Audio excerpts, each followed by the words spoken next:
he had to strip it all away from me so I Yes. can feel like, how does it feel to like not have it? Yes. So when he gives it back, it's like order, basically. Yes.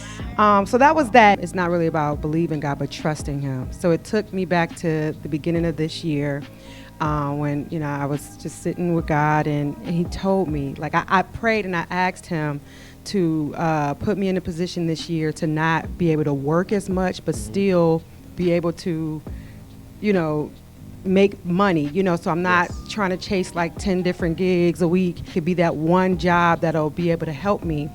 And so I really believed that he was going to do that this year, but just in the midst of, in the process of it, I started to like doubt because of what I wasn't seeing.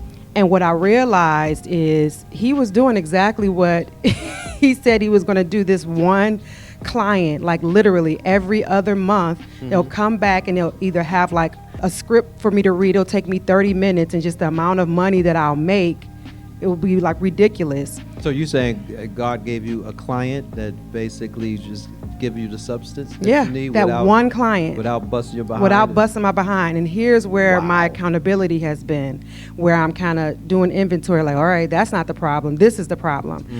Now I'm like, I have to be a good steward over what he gives me. Here's that one client again. They came and they had like one script. I had it was like a bunch of scripts, but it was one word I had to say in Ohio, in Texas, and like just that's all I had to do.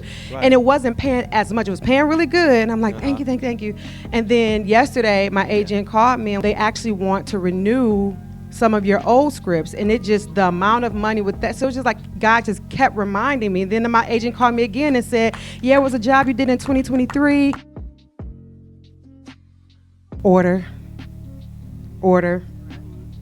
and I can just, in everything, order, because if I say order, I'm gonna say correction. If I say order, I'm gonna say like just realignment, but order has been it for me.